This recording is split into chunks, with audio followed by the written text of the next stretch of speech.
ಎಲ್ಲರಿಗೂ ನಮಸ್ಕಾರ. ಮೊನ್ನೆ ಒಂದು ಪದವಿ ಪೂರ್ವ ಕಾಲೇಜಿನಲ್ಲಿ ಜಾನಪದ ಗೀತೆಗಳ ಸ್ಪರ್ಧೆ ಇದೆ. ದಯವಿಟ್ಟು ತಾವು ನಿರ್ಣಾಯಕರಾಗಿ ಬರಬೇಕು ಅಂತ ಕೇಳಿಕೊಂಡಾಗ ಬಹಳ ಖುಷಿಯಿಂದ ಒಪ್ಕೊಂಡು ಹೋದೆ. ಅಂದ್ರೆ ಆ, ಜಾನಪದ ಸಾಹಿತ್ಯವನ್ನ ಉಳಿಸುವಂತ ಪ್ರಯತ್ನ ಇವತ್ತು ಕೂಡ ಶಾಲಾ ಕಾಲೇಜುಗಳಲ್ಲಿ ಆಗ್ತಾ ಇದೆ. ನೋಡೋಣ ಪದವಿ ಪೂರ್ವ ಮಕ್ಕಳು ಯಾವ ರೀತಿ ಗೀತೆಗಳನ್ನ ಹಾಡ್ತಾರೆ ಅಂತ ಹೋದೆ. ನಿರ್ಣಾಯಕರಾಗಿ ಮುಂದ್ಗಡೆ ಸೀಟ್ನಲ್ಲಿ ಕೂಡಿಸಿದ್ರು, ಕೂತ್ಕೊಂಡಿವಿ. ಸುಮಾರು 16 ಜನ ಹೆಸರು ಕೊಟ್ಟಿದ್ರು. ಮೊದಲನೆಯ ಒಬ್ಬ ವಿದ್ಯಾರ್ಥಿ ಎದ್ದು ಬಂದು ಹಾಡ ಶುರು ಮಾಡ್ದ. ಯಾವ ಹಾಡ ಹಾಡಬೇಕು? ಹೊತ್ತಾದ ಮ್ಯಾಲ ಗೊತ್ತಾಗದಂಗ ಮುತ್ತು ಕೊಡಲೇನ ಬಂದ, ಹತ್ಯಾವ ಬಿಕ್ಕ ಹೋಗಬ್ಯಾಡ ಬಿಟ್ಟ, ಹೆಂಗಾರೆ ಬಾರೆ ಒಮ್ಮೆ ಬದಲಿಸಿ ದಿಕ್ಕ, ಹೊತ್ತಾದ ಮ್ಯಾಲ ಗೊತ್ತಾಗದಂಗ ಮುತ್ತು ಕೊಡಲೇನ ಬಂದ. ವಿದ್ಯಾರ್ಥಿನಿಯರು ಕೂತ್ಕೊಂಡಿದ್ದಾರೆ, ಅವ್ರ ಗುರುಗಳು ಕೂತ್ಕೊಂಡಿದ್ದಾರೆ. ಸ್ವಲ್ಪವೂ ಮುಜುಗರವಿಲ್ಲದೆ ಆ ಹುಡುಗ ಹಾಡ್ಲಿಕ್ಕೆ ಶುರು ಮಾಡ್ದ. ನಾನು ಅಲ್ಲೇ ಆ ಹಾಡನ್ನ ಸ್ಟಾಪ್ ಮಾಡಬೇಕು, ಇದು ಜಾನಪದ ಗೀತೆ ಅಲ್ಲ ಅಂತ ಹೇಳ್ಬೇಕಂದ್ರೆ, ಹೋಗ್ಲಿ ಬಿಡು, ಏನೋ ಒಂದು ಸ್ಟಾರ್ಟಿಂಗ್ ಇದೆ, ಹಾಡ್ಕೊಂಡು ಹೋಗ್ಬೋದು, ಮುಂದೆ ಇಂಥದೇ ಗೀತೆಗಳು ಬರ್ಲಿಕ್ಕಿಲ್ಲ ಅಂತ ಅಂದ್ಕೊಂಡೆ. ಎರಡನೇ ಹುಡುಗ ಬಂದು ಕಡತರ ಕಡಿಲಿ ನಡುವೂರಾಗ ನಾನು ಹೊಟ್ಟೆ ಬಿಡುವುದಿಲ್ಲ, ಹಿಂಗೇನೋ ಒಂದು ಹಾಡು ಬರ್ತದೆ, ಆ ಗೀತೆಯನ್ನು ಹಾಡ್ಲಿಕ್ಕೆ ಶುರು ಮಾಡ್ದ. ಸ್ವಲ್ಪ ಎದ್ನೆತ್ ಹೇಳಿತಮ್ಮ, ಜಾನಪದ ಗೀತೆಗಳಂದ್ರೆ ಇಂಥ ಹಾಡುಗಳಲ್ಲ, ನಮ್ಮ ಸನಾತನ ಸಂಸ್ಕೃತಿಯನ್ನ ಸಾರ್ತಕ್ಕಂಥ ಅದೆಷ್ಟೋ ಗೀತೆಗಳಿದಾವ, ಅಂಥ ಗೀತೆಗಳನ್ನ ನೀನು ಹಾಡಬೇಕು ಅಂತ ಹೇಳಿದಾಗ, ಇಲ್ಲ ಸರ್, ನಾನು ಇದನ್ನೇ ಭಯಪಾಟ್ ಮಾಡ್ಕೊಂಡು ಬಂದಿದ್ದು ಅಂತ ಹೇಳ್ದ. ಹಾಗೆ ನಾನು ಹಾಗಾದ್ರೆ ಯಾರ್ಯಾರು ಇವತ್ತು ಸ್ಪರ್ಧೆಯಲ್ಲಿ ಭಾಗವಹಿಸಿದ್ರು, ಯಾವ್ಯಾವ ಗೀತೆಗಳನ್ನ ಹಾಡ್ತೀರಿ ಹೇಳಿ ಅಂತ ಕೇಳಿದಾಗ ಸುಮಾರು 14 ಜನಗಳ ಹಾಡು ಇಂಥದ್ದು ಗೀತೆಗಳೇ ಇತ್ತು. ಒಂದು ಇಬ್ಬರು ಮಾತ್ರ ನಾವೇನು ಜಾನಪದ ಅಂತ ಕರಿತೀವಿ ಆ ಒಂದು ಶೈಲಿಗೆ ಸಂಬಂಧಪಟ್ಟಂತ ಗೀತೆಗಳಿತ್ತು. ಒಬ್ಬ ವಿದ್ಯಾರ್ಥಿ ಬಹಳ ಸುಂದರವಾಗಿ ಭಾಗ್ಯದ ಬಳೆಗಾರ ಹೋಗಿ ಬಾ ನನ್ನ ತವರಿಗೆ, ಭಾಗ್ಯದ ಬಳೆಗಾರ ಹೋಗಿ ಬಾ ನನ್ನ ತವರಿಗೆ. ನೋಡಿ, ಇವುಗಳಿಗೆ ಯಾಕೆ ನಾವು ಜಾನಪದ ಗೀತೆ ಅಂತೀವಿ ಅಂದ್ರೆ ಒಂದು ಸಂದೇಶ ಇರುತ್ತೆ, ಜನಪದದ ಒಂದು ಲಯ ಇರುತ್ತೆ ಮತ್ತು ನಮ್ಮ ಸಂಸ್ಕೃತಿ ಇರುತ್ತೆ. ಮುಖ್ಯವಾಗಿ ಈ ಗೀತೆಯನ್ನ ತಾವು ಇನ್ನೊಂದ್ಸರಿ ಕೇಳುವಾಗ ಲಕ್ಷ್ಯ ವಹಿಸಿ, ಹಿಂದಿನ ಕಾಲದಲ್ಲಿ ಪೋಸ್ಟ್ ಮ್ಯಾನ್ ಇರಲಿಲ್ಲ. ಆಗ ಹೆಣ್ಮಕ್ಕಳು ತಮ್ಮ ತವರು ಮನೆಗೆ ವಿಷಯವನ್ನು ತಿಳಿಸಬೇಕಾದಂತ ಸಂದರ್ಭದಲ್ಲಿ ಈ ಬಳೆಗಾರನಿಗೆ ಹೇಳಿ ಕಳಿಸ್ತಿದ್ರು. ನೋಡಪ್ಪ ಬಳೆಗಾರ, ನಮ್ಮ ತವರು ಮನೆಗೆ ಹೋಗಿ ನಾನು ಆರಾಮಿದ್ದೀನಿ ಅಂತ ನಮ್ಮ ತಾಯಿ ಕೇಳು, ನಮ್ಮ ತಂದೆ ಹೇಗಿದ್ದಾರೆ ಅಂತ ಮತ್ತೆ ನೆಕ್ಸ್ಟ್ ಬರುವಾಗ ನನಗೆ ಬಂದು ಹೇಳು ಅಂತ ಕೇಳ್ಕೊತಿದ್ರು. ಪಾಪ ಬಳೆಗಾರ ಹೇಳವನು, ನಿನ್ನ ತವರೂರ ನಾನೇನು ಬಲ್ಲೇನು, ಗೊತ್ತಿಲ್ಲ ಎನಗ ಗುರಿ ಇಲ್ಲ ಎಲೆ ಬಾಲೆ, ತೋರಿಸು ಬಾರೆ ತವರೂರ, ಮುತ್ತೈದೆ ಎಲೆ ಹೆಣ್ಣೆ ತೋರು ಬಾನಿನ ತವರೂರ, ಮುತ್ತೈದೆ ಎಲೆ ಹೆಣ್ಣೆ ತೋರು ಬಾನಿನ ತವರೂರ. ಅವ ಅಡ್ರೆಸ್ ಕೇಳ್ತಿದ್ದ, ಎಲ್ಲಿದೆ ಅಂತ ನಾನು ಹೇಗೆ ಅರ್ಥ ಮಾಡ್ಕೋಬೇಕು?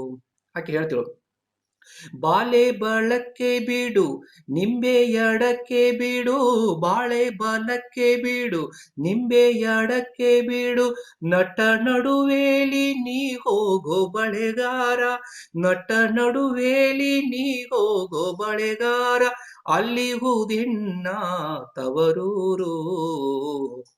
ಮತ್ತೆ ಹೇಳೋ, ನಾನು ಇಷ್ಟು ಹೇಳಿದ್ರೆ ನನಗೆ ಗೊತ್ತಾಗೋದಿಲ್ಲ, ಇನ್ನೊಂಚೂರು ಏನಾದ್ರೂ ಹೇಳಿ, ಅಕ್ಕಪಕ್ಕದಲ್ಲಿ ಏನೇನಿದೆ ಒಂದು ಸ್ವಲ್ಪ ಹೇಳಿ ಅಂತ ಕೇಳಿದಾಗ ಮತ್ತೆ ಹೇಳ್ತಾರೆ, ಆಲೆ ಆಡುತ್ತಾವೆ ಗಾನ ತಿರುಗುತ್ತಾವೆ, ಆಲೆ ಆಡುತ್ತಾವೆ ಗಾನ ತಿರುಗುತ್ತಾವೆ, ನಡುವೆ ನವಿಲು ಸಾರಂಗ ನಲಿದಾವೆ, ನವಿಲು ಸಾರಂಗ ನಲಿದಾವೆ ಬಳೆಗಾರ, ಅಲ್ಲಿ ಹೂದೆನ್ನ ತವರೂರು. ಹೀಗೆ ಹೇಳ್ತಾ ಹೇಳ್ತಾ ಅಚ್ಚ ಕೆಂಪಿನ ಬಳೆ ಹಸಿರು ಗೀರಿನ ಬಳೆ, ನನ್ನ ಹಡದವಗೆ ಬಲುವಾಸೆ ಬಳೆಗಾರ, ಕೊಂಡೋಗೋ ಎನ್ನ ತವರಿಗೆ. ತವರು ಮನೆಯ ಬಾಂಧವ್ಯವನ್ನ, ತವರು ಮನೆಯ ಪ್ರೀತಿ ಹಂಬಲಗಳನ್ನ ಆ ಹೆಣ್ಮಗಳು ಹೇಳಿಕೊಂಡಿದ್ದಾಳೆ. ಇಂಥ ಗೀತೆಯನ್ನು ಹಾಡಿದಾಗ ತುಂಬಾ ಖುಷಿ ಆಯಿತು. ಅದು ಬಿಟ್ಟು ಕಡಿದರೆ ಕಡಿಲಿ, ನೋಡಿ ಎಲ್ಲಿಗೆ ಬಂತು ನಮ್ಮ ಸಂಸ್ಕೃತಿ ಅಂದ್ರೆ, ಕಳಬೇಡ ಕೊಲಬೇಡ ಹುಷಿಗೆ ನುಡಿಯಲು ಬೇಡ, ತನ್ನ ಬಣ್ಣಿಸಬೇಡ ಮುನಿಯೇ ಬೇಡ ಇದುರು ಹಳಿಯಲು ಬೇಡ, ಅನ್ಯರಿಗೆ ಅಸಹ್ಯ ಪಡಬೇಡ. ಇದೇ ಅಂತರಂಗ ಶುದ್ಧಿ, ಇದೇ ಬಹಿರಂಗ ಶುದ್ಧಿ ಅಂತ ಹೇಳಿದಂತಹ ಸಮಾಜದಲ್ಲಿ ಹೊಡಿ ಬಡಿ ಕಡಿ ಅನ್ನೋದೊಂದು ಸಾಹಿತ್ಯನ. ಹೀಗಾಗಿ ನಮ್ಮ ಜಾನಪದ ಸಂಸ್ಕೃತಿ ಎತ್ತ ಸಾಗ್ತಾ ಇದೆ. ಆ ಸ್ಪರ್ಧೆ ಮುಗಿತು. ಆ ಇಬ್ಬರು ಮಾತ್ರ ಚೆನ್ನಾಗಿರ್ತಕ್ಕಂಥ ಹಾಡಿದ್ರು. ಒಂದು ಪ್ರಥಮ ಬಹುಮಾನ, ದ್ವಿತೀಯ ಬಹುಮಾನ ಕೊಟ್ಟು ಕಾರ್ಯಕ್ರಮ ಮುಗಿಸಿದ್ವಿ. ಆದರೆ ಯಾಕೆ ಇಂಥ ಸಾಹಿತ್ಯವನ್ನೇ ನಮ್ಮ ಯುವಕರು, ನಮ್ಮ ಮಕ್ಕಳು ಜಾನಪದ ಸಾಹಿತ್ಯ ಅಂತ ಅಂದುಕೋತಿದ್ದಾರೆ? ವಿಚಾರ ಮಾಡಬೇಕಾದಂತ ಒಂದು ಕಾಲ ಈಗ ಸನ್ನಿಹಿತವಾಗಿದೆ.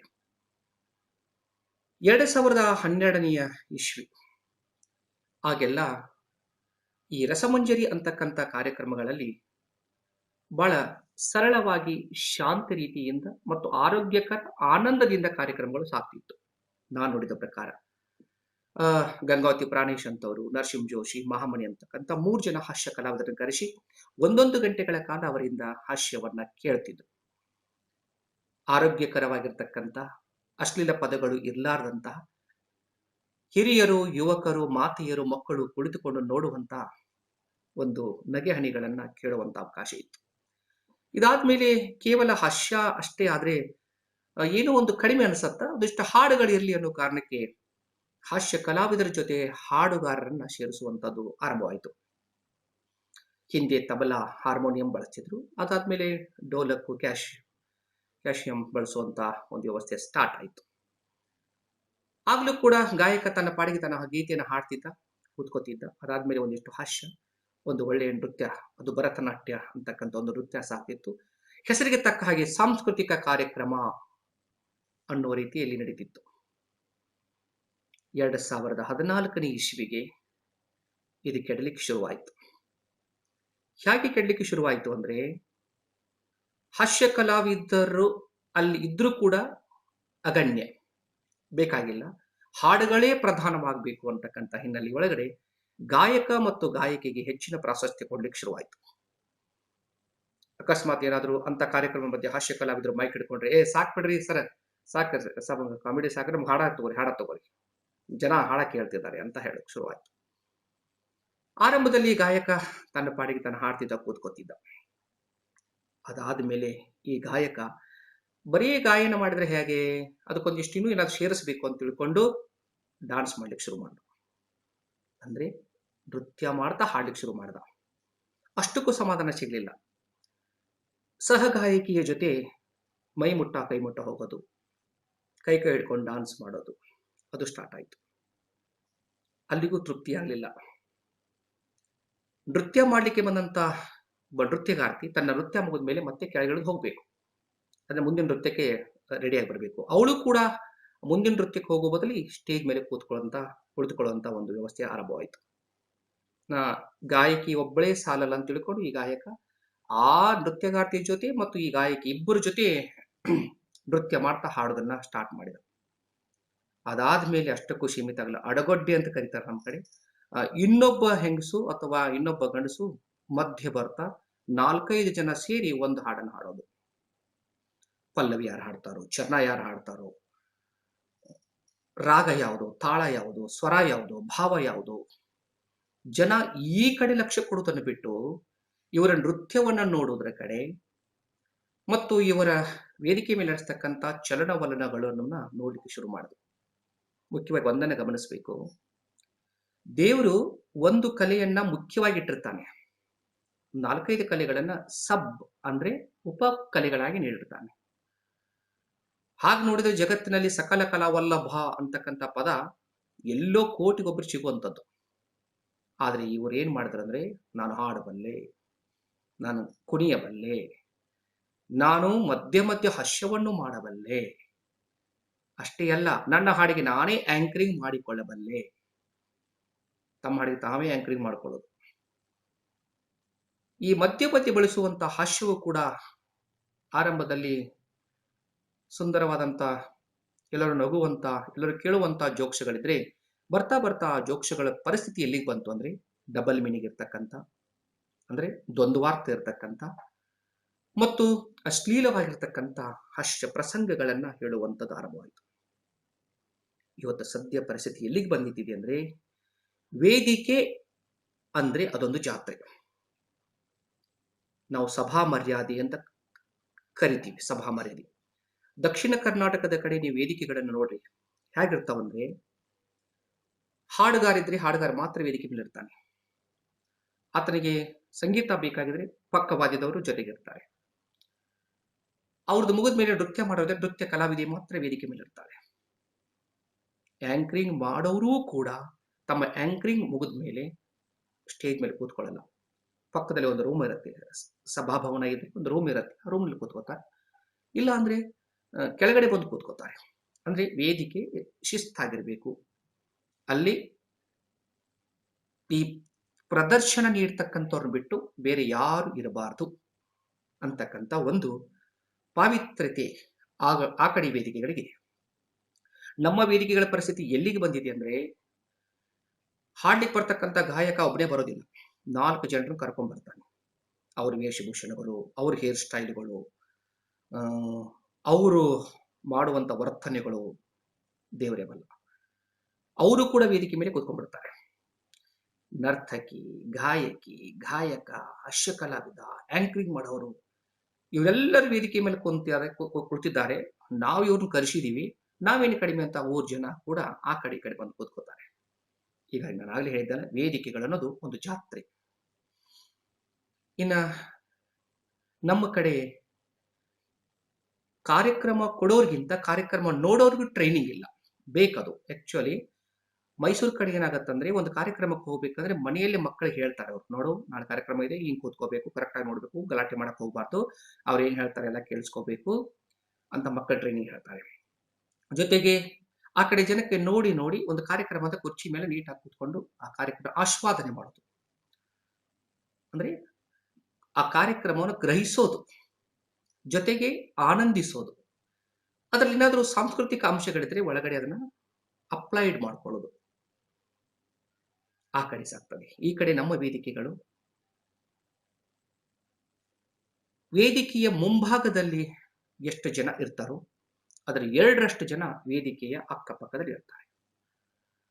3 ಗಂಟೆ 4 ಗಂಟೆ ಕಾರ್ಯಕ್ರಮ ನಡೆದ್ರೂ ಕೂಡ ಅವ್ರು ನಿಂತ್ಕೊಂಡೇ ಇರ್ತಾರೆ. ಕೇಕೆ ಹಾಕೋದು, ಕೂಗಾಡೋದು, ಚೀರಾಡೋದು, ಇಂಥ ಹಾಡ್ಬೇಕು ಅಂತ ಡಿಮ್ಯಾಂಡ್ ಇಡೋದು ಇರಲಿ, ಅಭಿಮಾನ ಅನ್ನೋದು ಬಹಳ ದೊಡ್ಡದು. ಆದರೆ ಅದನ್ನೇ ಕುಳಿತುಕೊಂಡು ಇಂಥ ಹಾಡನ್ನು ಹೇಳಿ ಅಂತ ಹೇಳೋದು, ಇನ್ನೂ ಆ ಒಂದು ಪರಂಪರೆ ನಮ್ಮಲ್ಲಿ ಬರಬೇಕು.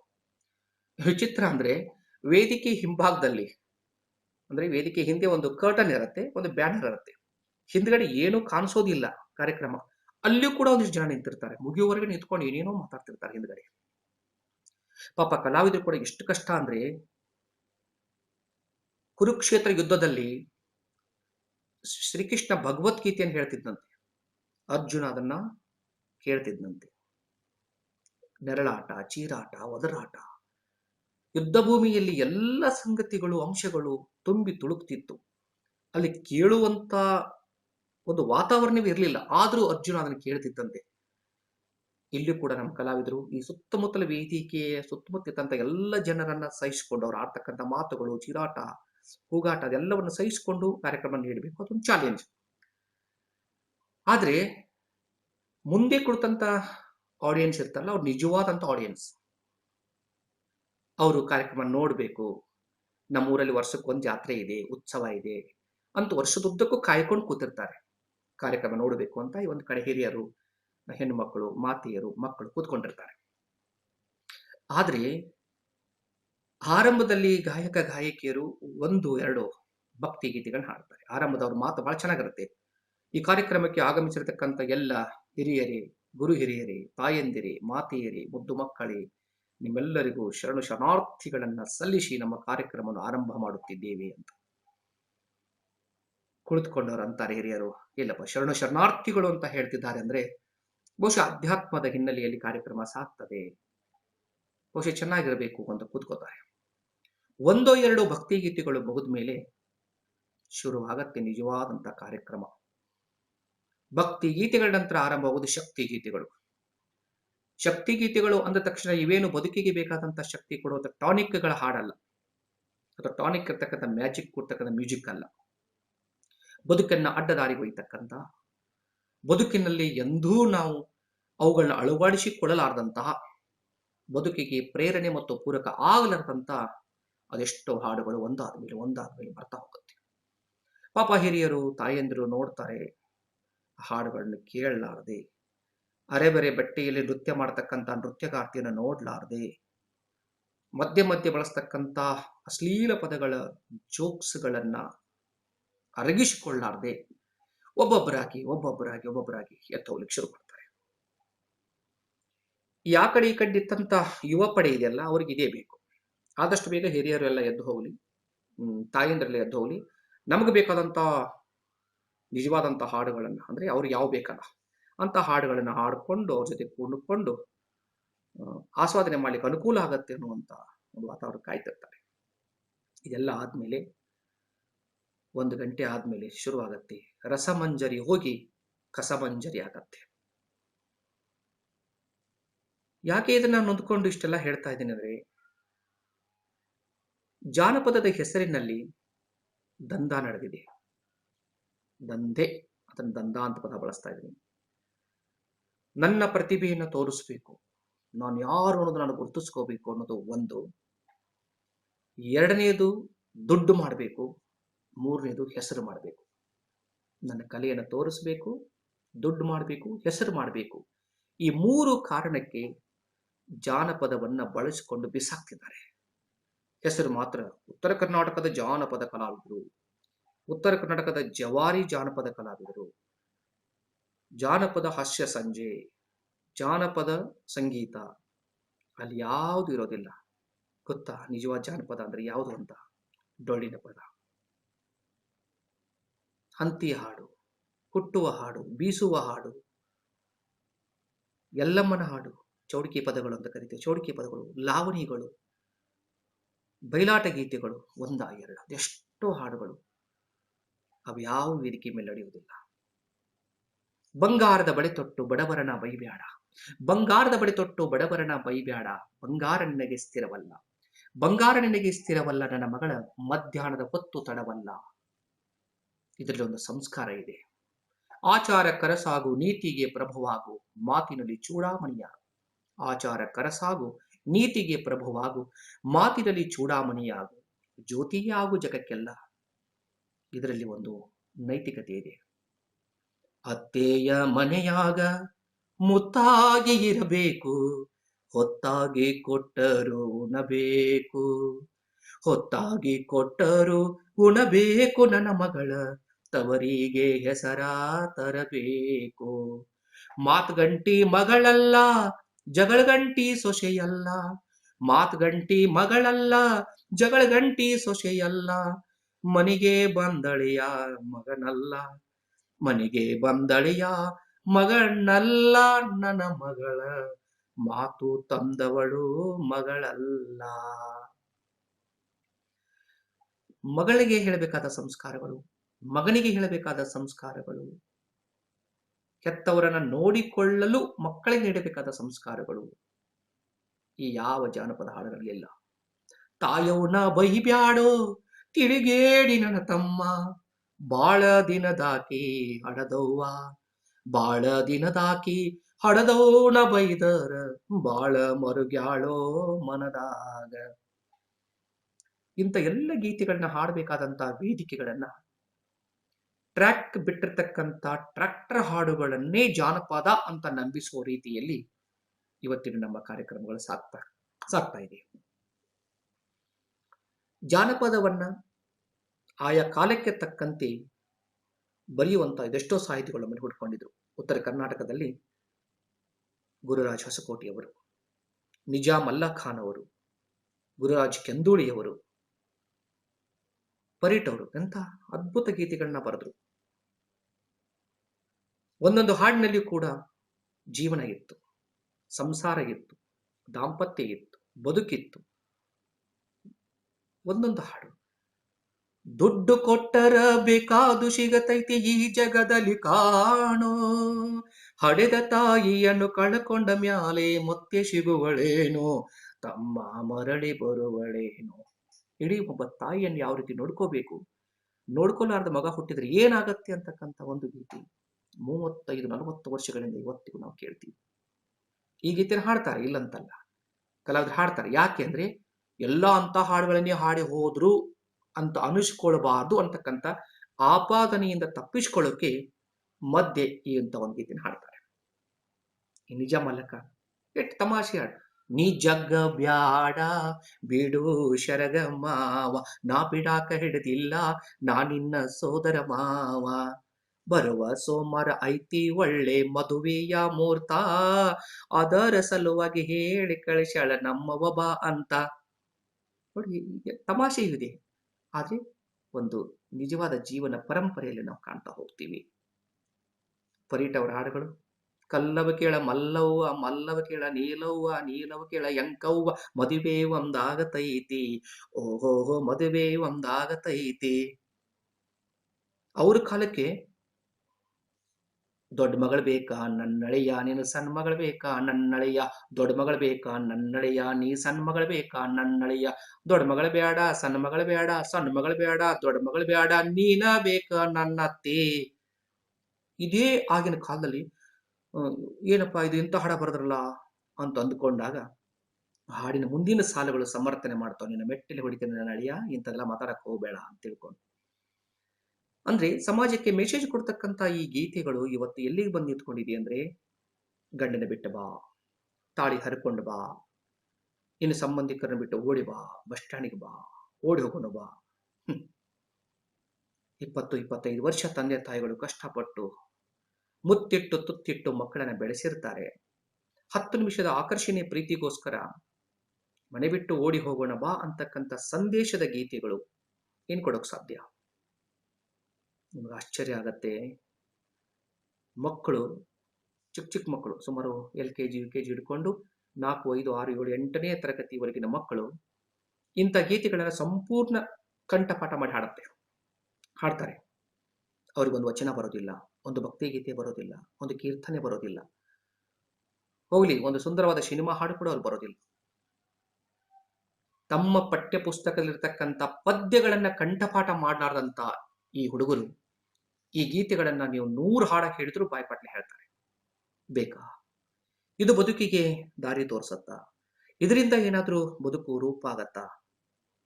ಯಾವುದು ಪರೀಕ್ಷೆಗೆ ಬರುತ್ತೋ, ಯಾವುದು ಜೀವನವನ್ನು ರೂಪಿಸುತ್ತೋ ಅಂತ ಪಠ್ಯ ಪುಸ್ತಕದ ಪದ್ಯಗಳನ್ನ ಕಂಠಪಾಠ ಮಾಡೋದನ್ನು ಬಿಟ್ಟು ಕೆಲಸಕ್ಕೆ ಬರಲಾರ್ದಂತ ಇಂಥ ಗೀತೆಗಳು ಯುವಕರ ಮೇಲೆ ಮತ್ತು ಮಕ್ಕಳ ಮೇಲೆ ಇಷ್ಟು ಪ್ರಭಾವ ಬೀರಿದವಂದ್ರೆ ಅದಕ್ಕೆ ಕಾರಣ ಈ ಹಾಡನ್ನ ಬರಿತಕ್ಕಂಥ ರಚನಾಕಾರರು ತೋಚಿದ್ದನ್ನ ಗೀಚೋದು, ಬಾಯಿಗೆ ಬಂದದನ್ನ ಹಾಡೋದು, ಒಂದಿಷ್ಟು ಪ್ರಾಸಪದಗಳನ್ನ ಬಳಸಿ ಜಾನಪದ ಗಾಯಕರು, ಜಾನಪದ ರಚನಾಕಾರರು ಅಂತ ಅನ್ಸ್ಕೊಂಡು ಬರೀರಿ, ನಿಮ್ಮ ಟ್ಯಾಲೆಂಟ್ಗೆ ನನಗೆ ಹ್ಯಾಟ್ಸಪ್ ಇದೆ, ಅದ್ಭುತವಾದಂಥ ಕವಿತಾ ಶಕ್ತಿ ನಿಮ್ಮೊಳಗಿದೆ. ಆದರೆ ಅದೇ ಕವಿತಾ ಶಕ್ತಿಯನ್ನು ಬಳಸ್ಕೊಂಡು ಸಮಾಜವನ್ನ ಸುಧಾರಣೆ ಮಾಡ್ತಕ್ಕಂಥ, ಸಮಾಜಕ್ಕೆ ಉದಾಹರಣೆ ಆಗ್ತಕ್ಕಂಥ, ಸಮಾಜವನ್ನ ಒಳ್ಳೆಯ ದಾರಿಯಲ್ಲಿ ನಡೆಸ್ಕೊಂಡು ಹೋಗ್ತಕ್ಕಂಥ ಗೀತೆಗಳನ್ನ ಬರೆದು ಹಾಡಿದರೆ ನಿಮಗೆ ಸಮಾಜ ಶಭಾಷ್ ಅನ್ನತ್ತೆ. ಅದು ಬಿಟ್ಟು ಸಂಸ್ಕೃತಿಯನ್ನ ಹಾಳು ಮಾಡ್ತಕ್ಕಂಥ, ಶತಶತಮಾನಗಳಿಂದ ಬೆಳೆದುಕೊಂಡು ಬಂದಂತ ಒಂದು ಸಂಸ್ಕೃತಿಯನ್ನ ಸಾಯಿಸುವ ಕೆಟ್ಟ ಶಕ್ತಿ ಒಯ್ತಕ್ಕಂಥ ಗೀತೆಗಳು ನಮ್ಮಿಂದ ರಚನೆ ಆಗಬಾರ್ದು. ಶೆಲ್ಲಾಕ್ ಅಂತಕ್ಕಂಥ ಒಬ್ಬ ಪಾಶ್ಚಾತ್ಯ ವಿದ್ವಾಂಸ ಒಂದು ಕಡೆ ಹೇಳ್ತಾನೆ, ಒಂದು ದೇಶ ಆರ್ಥಿಕವಾಗಿ ಕುಸಿದರೆ 20 ವರ್ಷಗಳಲ್ಲಿ ಮೇಲೆತ್ತಬಹುದು, ಒಂದು ದೇಶ ರಾಜಕೀಯವಾಗಿ ಕುಸಿದರೆ 5 ವರ್ಷಗಳಲ್ಲಿ ಬದಲಾಯಿಸಬಹುದು, ಆದರೆ ಒಂದು ದೇಶ ಸಾಂಸ್ಕೃತಿಕವಾಗಿ ಅಧಪತನ ಹೊಂದಿದರೆ, ಇನ್ನೊಂದು ಹೇಳ್ತಾ ಇದ್ದೀನಿ, ಒಂದು ದೇಶ ಸಾಂಸ್ಕೃತಿಕವಾಗಿ ಅಧಪತನ ಹೊಂದಿದರೆ ಆ ದೇಶವನ್ನ ಸುಧಾರಣೆ ಮಾಡಲಿಕ್ಕೆ ಒಂದು ಶತಮಾನವೇ ಬೇಕಾದೀತು. ಎಚ್ಚರ ಅಂತ. ರಾಜಕೀಯವಾಗಿ ಏನಾದರೂ ಅಲ್ಲೋಲಕಲ್ಲವಾದರೆ ಮುಂದಿನ ಚುನಾವಣೆಯಲ್ಲಿ ನಾವು ಬದಲಿ ಆರಿಸಿಕೊಂಡ್ಬರ್ಬೋದು. ಆರ್ಥಿಕವಾಗಿ ಕುಸಿದ್ರು ಎಲ್ಲರೂ ಕೆಲಸ ಮಾಡೋ ಮೂಲಕ, ದುಡಿಯೋ ಮೂಲಕ ಮತ್ತೆ ಕೆಲವೇ ದಿನಗಳಲ್ಲಿ ದೇಶವನ್ನ ಸುಭದ್ರಗೊಳಿಸಬಹುದು. ಆದರೆ ಸಂಸ್ಕೃತಿಯನ್ನ ಕಳ್ಕೊಂಡು ಸಾಂಸ್ಕೃತಿಕವಾಗಿ ಒಂದು ದೇಶ ಹಿನ್ನಡೆಯನ್ನ ಸಾಧಿಸಿದ್ದೇ ಆದರೆ ಒಂದು 3 ತಲೆಮಾರುಗಳು ಹಾಳೆ ಹೋಗುತ್ತೆ. ವಿಜಯನಗರದಲ್ಲಿ ಒಂದು ಶಾಸನ ಇದೆ, ಲಕ್ಷ್ಮೀಧರ ಮತ್ತೆ ಶಾಸನ ಅಂತ ಕರೀತಾರೆ. ಅಲ್ಲಿ ಹಾಡು ಅಥವಾ ಗೀತೆ ಹೇಗಿದೆ ನೋಡಿ, ಶಾಸನದಲ್ಲಿ ಬರೀತಕ್ಕಂಥ ಗೀತೆ ಹೇಗಿದೆ ನೋಡಿ. ಕೆರೆಯಂ ಕಟ್ಟಿಸು, ಬಾವಿಯಂ ಸವೆಸು, ದೇವಾಗರಮಂ ಮಾಡಿಸು, ಅಜ್ಜರೆಯೊಳ್ ಸಿಲುಕಿದ ಅನಾಥರಂ ಬಿಡಿಸು, ಮಿತ್ರರಿಗೆ ಇಂಬುಗೈ ನಂಬಿದವರಿಗೆ ಒಟ್ಟಾಗಿರು.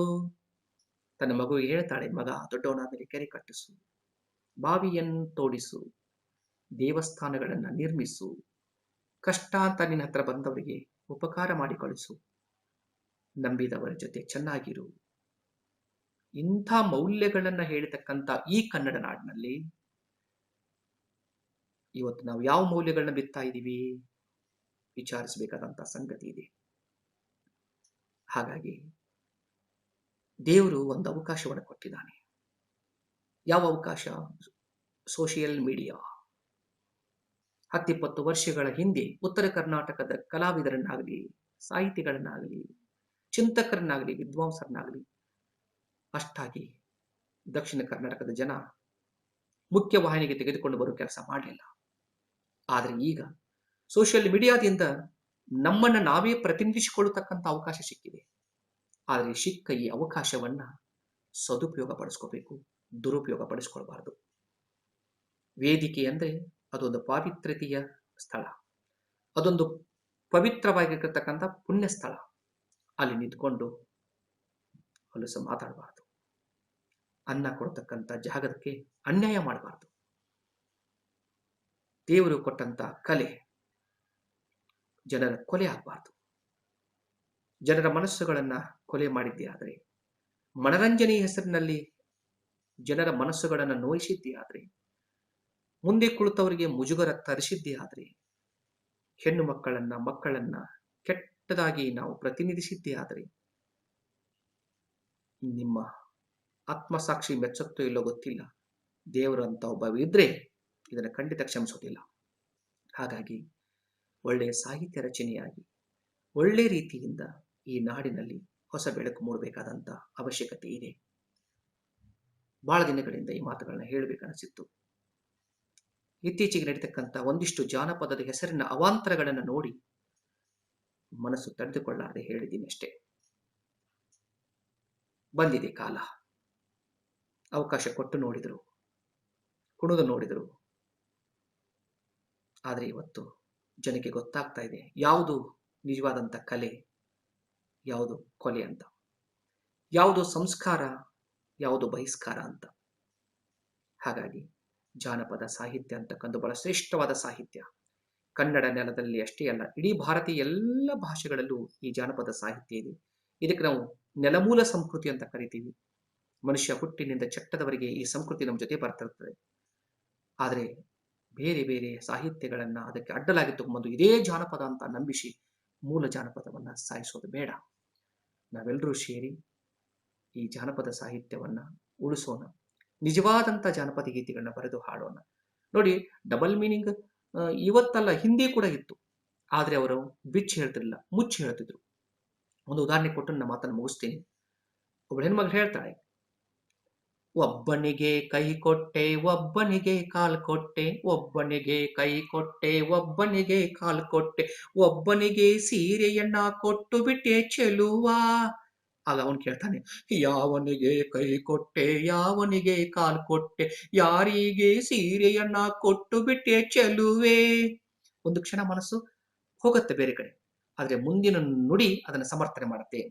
ಬಳಗಾರಗ ಕೈ ಕೊಟ್ಟೆ, ಕಂಚಗಾರಗ ಕಾಲ್ ಕೊಟ್ಟೆ, ಬಳಗಾರಗ ಕೈ ಕೊಟ್ಟೆ, ಕಂಚಗಾರಗ ಕಾಲ್ ಕೊಟ್ಟೆ, ಮಡಿವಾಳಗ ಸೀರೆಯನ್ನ ಕೊಟ್ಟು ಬಿಟ್ಟೆ ಚೆಲುವ.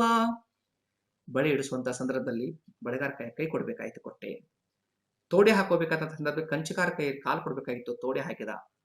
ಸೀರೆ ಹೊಲಸಾಗಿತ್ತು, ಒಗಿಲಿಕ್ಕೆ ಮಡಿವಾಳ ಕೊಟ್ಟೆ ಅಂತ ಹೇಳ್ತಾಳೆ. ಒಬ್ಬಣ್ಣ ಕಟ್ಟಿದ್ದೆ, ಒಬ್ಬಣ್ಣ ಬಿಟ್ಟಿದ್ದೆ, ಒಬ್ಬಣ್ಣ ಕರ್ಕೊಂಡ ಒಳಗೋದೆ ಚೆಲುವ. ಯಾವನ್ನ ಕಟ್ಟಿದ್ದೆ, ಯಾರನ್ನ ಬಿಟ್ಟಿದ್ದೆ, ಯಾರನ್ನ ಕರ್ಕೊಂಡ ಒಳಗೋದೆ ಚೆಲುವೆ. ಹಾಗಾಗಿ ಹೇಳ್ತಾಳೆ, ಅಯ್ಯೋ ಮಾರಯ್ಯ, ನೀನ್ ತಿಳ್ಕೊಂಡಂಗಲ್ಲ, ನನ್ನ ಮಾತಿನ ಒಗಟಿನ ಅರ್ಥ ತಿಳ್ಕೊ. ಒಗಟು ಅಂತ ಕರಿತೀವಿ ನಾವು, ರಹಸ್ಯ ವಿಚಾರಗಳು. ಆಕೆ ಹೇಳ್ತಾಳೆ, ಹಸುವಣ್ಣ ಕಟ್ಟಿದ್ದೆ, ಕರುವಣ್ಣ ಬಿಟ್ಟಿದ್ದೆ, ಹಸುವಣ್ಣ ಕಟ್ಟಿದ್ದೆ, ಕರುವಣ್ಣ ಬಿಟ್ಟಿದ್ದೆ, ಹಾಲನ್ನು ಕರ್ಕೊಂಡು ಒಳಗೋದೆ ಚೆಲುವ. ಕೇಳೋ ಕೇಳೆನ್ನ ಚೆಲುವ, ಎನ್ನ ಜಾನತನವ ಕೇಳೋ ಕೇಳೆನ್ನ ಚೆಲುವ. ನೋಡಿ, ಹಸುವನ್ನ ಕಟ್ಟಿದ್ದೆ, ಕರುವನ್ನ ಬಿಟ್ಟಿದ್ದೆ, ಹಾಲು ಕರ್ಕೊಂಡು ಒಳಗೋದೆ ಚೆಲುವ ಅಂತ ಹೇಳಿದಾಗ ಕುಣಿದು ಕುಪ್ಪಳಿಸ್ತಾನೆ. ಸೋಮಶೇಖರ್ ಇಮ್ರಾಪುರ್ ಅವರು ಬೆಟಗೇರಿ ಕೃಷ್ಣ ಶರ್ಮರವರು, ಹಲಸಂಗಿ ಮಧುರಚಂದ್ರು, ಶಿಂಪಿ ಲಿಂಗಣ್ಣವರು, ಎಂತಿಂಥ ಹಿಂದಿನ ಸಾಹಿತಿಗಳು ಕೂಡ ಈ ಜಾನಪದ ಸಾಹಿತ್ಯವನ್ನು ಉಳಿಸಲಿಕ್ಕೆ, ಬೆಳೆಸಲಿಕ್ಕೆ ಹಗಲು ರಾತ್ರಿ ಕಂಕಣ ಕಟ್ಟಿದ್ದಾರೆ. ಇಂಥ ಎಲ್ಲ ಮಹನೀಯರು ಕಷ್ಟಪಟ್ಟು ಕಟ್ಟಿಕೊಟ್ಟಂತ ಈ ಸಾಂಸ್ಕೃತಿಕ ಪರಂಪರೆಯ ಲೋಕವನ್ನ 21ನೇ ಶತಮಾನದಲ್ಲಿ ನಾವೆಲ್ಲರೂ ಸೇರಿ ಹಾಳು ಮಾಡಿದೀವಿ ಅಂತಕ್ಕಂಥ ಕೆಟ್ಟ ಆಪಾದನೆ ತೆಗೆದುಕೊಳ್ಳೋದು ಬೇಡ. ಚೆನ್ನಾಗಿ ಬರೀರಿ, ಚೆನ್ನಾಗಿ ಹಾಡ್ರಿ, ವೇದಿಕೆಯನ್ನು ಶುದ್ಧವಾಗಿಟ್ಕೊಳ್ಳಿ, ಎಲ್ಲರನ್ನ ಕೂಡಿಸಿ ಕಾರ್ಯಕ್ರಮವನ್ನ ನೋಡುವ ಹಾಗೆ ಮಾಡಿ. ಕರೆಸುವವರು ಅಷ್ಟೇ, ಕಾರ್ಯಕ್ರಮಕ್ಕೆ ಕರೆಸುವವರಿಗೊಂದು ಮಾತನ್ನು ಹೇಳ್ತೀನಿ, ದಯವಿಟ್ಟು ಊರು ಸಂಸ್ಕೃತಿ ಪ್ರಧಾನ ಊರಾಗಬೇಕಾದ್ರೆ ಊರೊಳಗೆ ಮಕ್ಕಳು ಹೋಗ್ರಿ, ಬನ್ನಿ, ಕುಳಿತುಕೊಳ್ಳಿ, ಆರಾಮಿದಿರಿ. ಬಸವಣ್ಣವ್ರು ಹೇಳ್ತಾವೆ, ಏನು ಬಂದಿರಿ ಹದುಳವಿದ್ದಿರಿ ಎಂದರೆ ನಿಮ್ಮ ಮೈಸಿರಿ ಹಾರಿ ಹೋಗುವುದೇ, ಕುಳ್ಳಿರಿ ಅಂದರೆ ನೆಲ ಕುಸಿದು ಹೋಗುವುದೇ ಅನ್ನೋ ಹಾಗೆ ಹೊರಗಿಂದ ಬಂದವರಿಗೆ 4 ಸೌಜನ್ಯದ ಮಾತುಗಳನ್ನ ಮಕ್ಕಳು ಆಡ್ಬೇಕಂದ್ರೆ, ಊರು ಉದ್ಧಾರವಾಗಬೇಕಂದ್ರೆ ಒಳ್ಳೊಳ್ಳೆ ಕಲಾವಿದರನ್ನ ಕರೆಸಿ, ಅವರಿಂದ ಒಳ್ಳೊಳ್ಳೆ ಗೀತೆಗಳನ್ನ ಹಾಡಿಸಿ, ಆ ಮೂಲಕ ನಿಮ್ಮ ಊರನ್ನ ಸಂಸ್ಕೃತಿ ಪ್ರಧಾನ ಊರನ್ನಾಗಿ ಮಾಡಿ. ಬಹುಶಃ ಬರುತ್ತೆ. ನನಗನಿಸುತ್ತೆ ಇನ್ನು ಕೆಲವೇ ದಿನಗಳಲ್ಲಿ ಕಾರ್ಯಕ್ರಮಕ್ಕೆ ಕರೆಸಬೇಕಾದ್ರೆ ಒಂದಿಷ್ಟು ಕಲಾವಿದರನ್ನ ಸೂಕ್ಷ್ಮ ಕಲಾವಿದರು ಅಂತ ಗುರುತಿಸ್ತಾರೆ. ಯಾವ ರೀತಿ ಚುನಾವಣೆ ನಡೆಯುವಂತಹ ಸಂದರ್ಭದಲ್ಲಿ ಸೂಕ್ಷ್ಮ ಮತಗಟ್ಟೆ ಅಂತ ಇರತ್ತಲ್ಲ, ಹಾಗೆ ಒಂದಿಷ್ಟು ಕಲಾವಿದರನ್ನ ಸೂಕ್ಷ್ಮ ಕಲಾವಿದರು, ಇಂಥವ್ರನ್ನ ಕರೆಸಬೇಕಾದ್ರೆ ವಿಚಾರ ಮಾಡಬೇಕು, ಇಂಥವ್ರು ಕರೆಸಲಿಕ್ಕೆ ಪರ್ಮಿಷನ್ ಇಲ್ಲ ಅಂತ ಹೇಳುವಂತ ಒಂದು ಸರ್ಕಾರದ ರೂಲ್ಸ್ ಬಂದ್ರೂ ಬರ್ಬೋದಕ್ಕೆ ಬಂದೇ ಬರುತ್ತೆ. ಅದರ ಜೊತೆಗೆ ನಿಮ್ಮ ಕಾರ್ಯಕ್ರಮದ ಸಂಪೂರ್ಣ ವಿಡಿಯೋ ಮಾಡಬೇಕು, ಇಂತಿಂಥ ಪದಗಳನ್ನ ಬಳಸುವ ಹಾಗಿಲ್ಲ, ಇಂತಿಂಥ ಹಾಡುಗಳನ್ನ ಹಾಡುವ ಹಾಗಿಲ್ಲ, ಕಾರ್ಯಕ್ರಮ ಹೀಗೆ ಇರಬೇಕು, ಇದನ್ನ ಮೀರಿ ಹೋದರೆ ಇಷ್ಟು ದಂಡವನ್ನು ಕಟ್ಟಬೇಕಾಗುವುದು, ಇಂಥ ಎಲ್ಲ ರೂಲ್ಸ್ಗಳು ಬರುವಂತ ಸಾಧ್ಯತೆ ಇದೆ. ನಮ್ಮ ನಾಡಿನಲ್ಲಿ, ನಮ್ಮ ಊರಿನಲ್ಲಿ, ನಮ್ಮ ಜಾತ್ರೆಯಲ್ಲಿ, ನಮ್ಮ ಕಾರ್ಯಕ್ರಮ ಮಾಡೋಕೆ ಇಷ್ಟೆಲ್ಲ ರೂಲ್ಸ್ಗಳ ಮಧ್ಯೆ ಮಾಡೋದು ಬೇಡ. ಹಾಗೆ ಬೇಡ ಅಂದ್ರೆ ನಾವೇ ಎಚ್ಚೆತ್ತುಕೊಳ್ಬೇಕು. ಸುಂದರವಾದಂತ, ಆರೋಗ್ಯಕರವಾಗಿರ್ತಕ್ಕಂಥ, ಎಲ್ಲರೂ ಕುಳಿತುಕೊಂಡು ನೋಡಿ ಮುಂದಿನ ವರ್ಷ ಬರುವವರೆಗೆ ಆ ಕಾರ್ಯಕ್ರಮವನ್ನು ಮೆಲುಕು ಹಾಕುವಂತ ಕಾರ್ಯಕ್ರಮಗಳನ್ನು ನಾವು ಮಾಡಬೇಕಾಗಿದೆ. ಈ ಡಬಲ್ ಮೀನಿಂಗ್, ಅಶ್ಲೀಲ, ನಿಕೃಷ್ಟವಾದ ಜಾನಪದ ಗೀತೆಗಳನ್ನ ಹಾಡುವಾಗ ವೇದಿಕೆಯಲ್ಲಿ ನಿಮಗೆ ಶಿಳ್ಳೆಗಳು ಸಿಗ್ಬೋದು, ಚಪ್ಪಾಳೆಗಳು ಸಿಗ್ಬೋದು. ಆದ್ರೆ ಮರುದಿನ ಊರಲ್ಲಿ ಹೀಗೆ ಬೈತಿರ್ತಾರಲ್ಲ, ಯಾರು ಕರೆಸಿರೋ ಮಾರಾಯ ನೀನವನ ಹಾಡಾವೆ ಅಂದರೆ ಹೆಣ್ಮಕ್ಳು ತಲೆ ಕೆಳಗೆ ಮಾಡಿದ್ರು, ನಮ್ಮ ಹೆಣ್ಮಕ್ಳು ಎದ್ದ ಹೋದ್ರಪ್ಪ ಮನ್ಯಾಗ ಬಂದು ಬೇಕತ್ರಿ, ಏನ್ರಿ ಹೊಲಸ ಹಾಡಾಡ್ಕೋತ ಸ್ಟೇಜ್ ಮೇಲೆ ಏನು ಕುಣಿತಾರೋ, ಅವ್ರ ಅರಿವುಗಳೇನ, ಅವ್ರ ಆಕಾರಗಳೇನ, ಯಾರ್ಯಾರು ಕಲಿಸ್ಯಾರ ಇವರು, ಇವು ಮರುದಿನ ಓಣಿಯಲ್ಲಿ ನಡೀತಕ್ಕಂಥ ಮಾತುಗಳು. ಅದೇ ನೀವು ಚೆನ್ನಾಗಿ ಹಾಡಿದ್ರೆ, ಚೆನ್ನಾಗಿ ನೃತ್ಯ ಮಾಡಿದ್ರಿ, ಚೆನ್ನಾಗಿ 4 ಮಾತುಗಳು ಆಡಿದ್ರಿ, ನೀನೆ ಭಾಳ ಚಂದ ಮಾತಾಡ್ರವ, ಭಾಳ ಚಂದ ಹೇಳಿದ್ರು, ನಾವೆಲ್ಲ ಸಣ್ಣಾಗಿದ್ದಾಗ ಕೇಳಿದ್ವಿ, ಮತ್ತೊಂದು ಭಾಳ ಕೇಳುವಂಗಾತು. ಇನ್ನ ಹಿರಿಯರು ಕೂತ್ಕೊಂಡು ಅವೇನ್ರಿ ಭಜನಾ ಪದ ನಾವೆಲ್ಲ ಸಣ್ಣಾಗಿದ್ದಾಗ ಹಾಡ್ತಿದ್ವಿ, ಚಂದ ಹಾಡ್ರಲ್ಲ, ಹೊಸ ಸ್ಟೈಲ್ನಾಗ ಹಾಡ್ರ ಅವನ್ನೆಲ್ಲ, ಅಂತಿ ಹಾಡು ಹೆಂಗಿತ್ತು ನೋಡ್ರಿ, ಎಷ್ಟು ಚಂದ ಹಾಡಿರು, ಡಾನ್ಸ್ ಎಷ್ಟು ಚಂದ ಮಾಡಿರ್ರಿಪ್ಪ, ಹೆಣ್ಮಗಳು ಎಷ್ಟು ಚಂದ ನೃತ್ಯ ಮಾಡಿದ್ರು, ಹೀಗೆ ಮಾತಾಡ್ತಾರೆ. ಹಾಗಾಗಿ ವೇದಿಕೆಯ ಮುಂದೆ ಸಿಗ್ತಕ್ಕಂಥ ಶಿಳ್ಳೆ, ಕೇಕೆ ಮುಖ್ಯವೋ, 1 ವರ್ಷದವರೆಗೆ ನಿಮ್ಮನ್ನ ಗುಣಗಾನ ಮಾಡ್ತಕ್ಕಂಥ ಮಾತುಗಳು ಮುಖ್ಯವೋ, ಇದೆಲ್ಲವನ್ನ ಮನಸ್ಸಿನಲ್ಲಿ ಇಟ್ಕೊಂಡು ಮುಂದಿನ ಕಾರ್ಯಕ್ರಮಗಳ ಸಾಗಲಿ. ದೇವರು ಕೊಟ್ಟಂತ ಕಲೆ ನಿಮ್ಮ ಜೀವನವನ್ನು ರೂಪಿಸಲಿ. ಸದಾ ಒಳ್ಳೆತನ ನಿಮ್ಮಿಂದ ಹರಿದು ಬರಲಿ. ಈ ನಾಡು ಸಂಸ್ಕೃತಿ ಸಮೃದ್ಧವಾಗಲಿ ಅಂತ ಆಶಿಸ್ತಾ ನನ್ನ ಮಾತನ್ನು ಮುಕ್ತಾಯಗೊಳಿಸ್ತೀನಿ. ಎಲ್ಲರಿಗೂ ನಮಸ್ಕಾರ.